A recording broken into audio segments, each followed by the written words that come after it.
नमस्कार दोस्तों। जैसा कि हम जान रहे हैं कि मोदी गवर्नमेंट पुनः जो है आ रही है और मोदी जी का मेन जो लक्ष्य है अभी भारत को थर्ड इकोनॉमी बनाना और वो किन सेक्टर पे फोकस कर रहे हैं उसको आपको ध्यान में रखना होगा। जैसे कि उनका प्राइमरी सेक्टर ग्रीन एनर्जी है या ग्रीन व्हीकल टाइप से जो भी रिलेटेड है, मतलब आप कह सकते हैं कि ग्रीन मोबिलिटी में जो भी इलेक्ट्रिक टाइप से रिलेटेड स्टॉक आएंगे।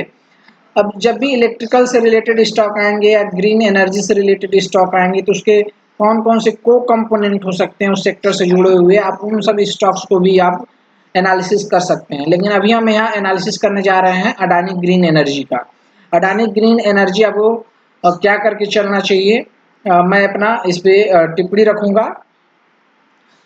तो मैं देखता हूँ कि अडानी ग्रीन एनर्जी जो है एक बहुत अच्छा, अभी तो हमारे दृष्टि से एक कप एंड हैंडल टाइप का पैटर्न बना रहा है और अगर इसका ब्रेकआउट दे देता है इस 1982 के ऊपर तो यह cup and handle pattern sustain करेगा। तो ऐसे केस में आपको क्या करके चलना चाहिए और आपके टारगेट क्या बनेंगे और रिस्क इसमें कितने का इन्वॉल्व है वो हम आपको यहाँ बताएंगे। यह हमारा वीडियो केवल एजुकेशनल पर्पज से है, हम खरीदने और बेचने की कोई भी राय नहीं देते हैं। यह अगर आपको निर्णय करना है तो आप स्वयं के विवेक के आधार पर कीजिए या अपने फाइनेंशियल एडवाइजर का सलाह ले सकते हैं। तो मैं अपनी व्यक्तिगत टिप्पणी रख रहा हूँ कि क्या मैं देख रहा हूँ, क्या रिस्क इसमें हो सकता है और क्या प्रॉफिट की संभावना हो सकती है।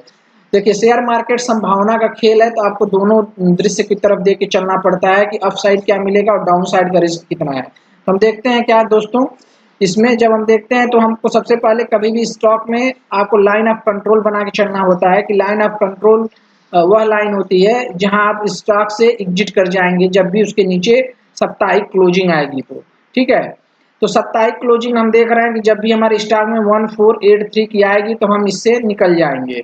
तो हम एक 1483 का मार्क करना चाहेंगे, तो मैं करता हूं दोस्तों। ठीक है,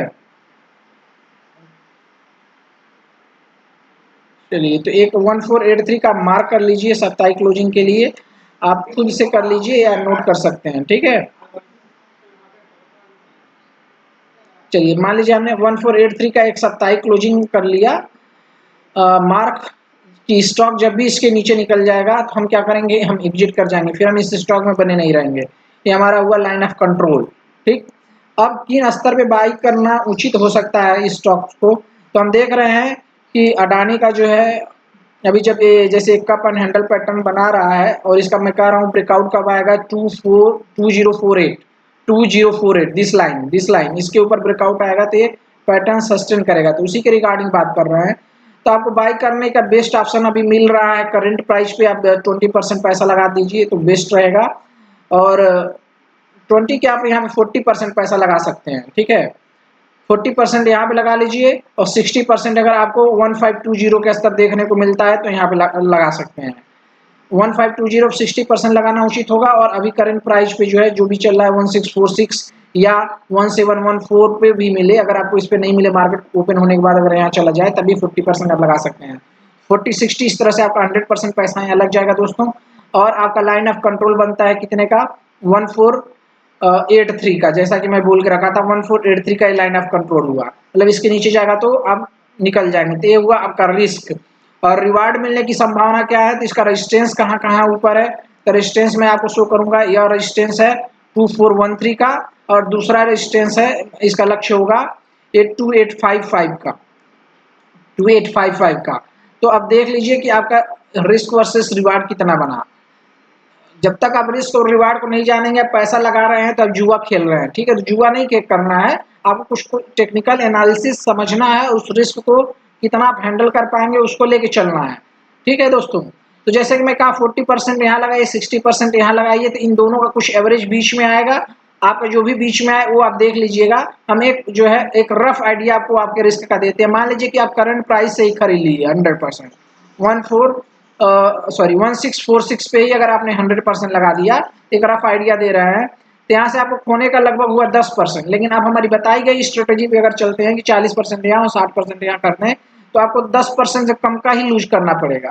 ठीक है, 10% से कम का ही लूज करना पड़ेगा। फिर भी अगर हम मोटी मोटा मानते हैं कि 10% का अगर हमको लूज करना पड़ता है तो यहाँ से रिवार्ड कितना बनेगा, रफली एक आइडिया लेते हैं दोस्तों।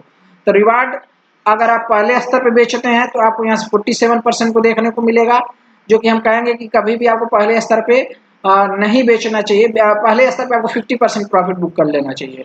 तो आप 47% पे आप प्रॉफिट बुक कर लेंगे, और अगर ऊपर वाले स्तर पे आप देखते हैं तो रिमेनिंग 50% आप यहाँ बुक कर लीजिए। 75% यहाँ से देखने को मिलता है दोस्तों, ठीक है। तो आपको 47% और 75% प्रॉफिट के दो अवसर दिखते हैं। तो यहाँ पे रिमेनिंग 50% प्रॉफिट बुक करना चाहिए। उसके बाद अगर ब्रेकआउट आ जाता है तो इंतजार करना चाहिए, अगर ब्रेकआउट फेल होता है तो तब जाके पूरा एग्जिट करने का सोचना चाहिए। वो उस समय देखेंगे, ठीक है, कि उस समय निकलने के कहाँ, जो एग्जिट करने के क्या अपॉर्चुनिटी अवसर बनते हैं।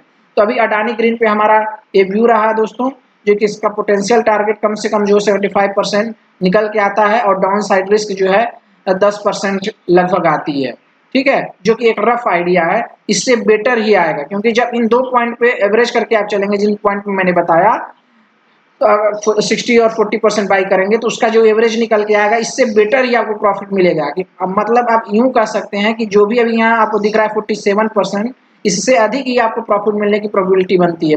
75% से अधिक की प्रॉफिट देखने की प्रोबेबिलिटी बनती है, या 10% का जो आपको रिस्क दिख रहा है इससे कम का ही रिस्क देखने को मिलता है। तो हमारे समझ से ये अच्छा बेट हो सकता है, अगर आप ये 1 साल का नजरिया रखते हैं तो।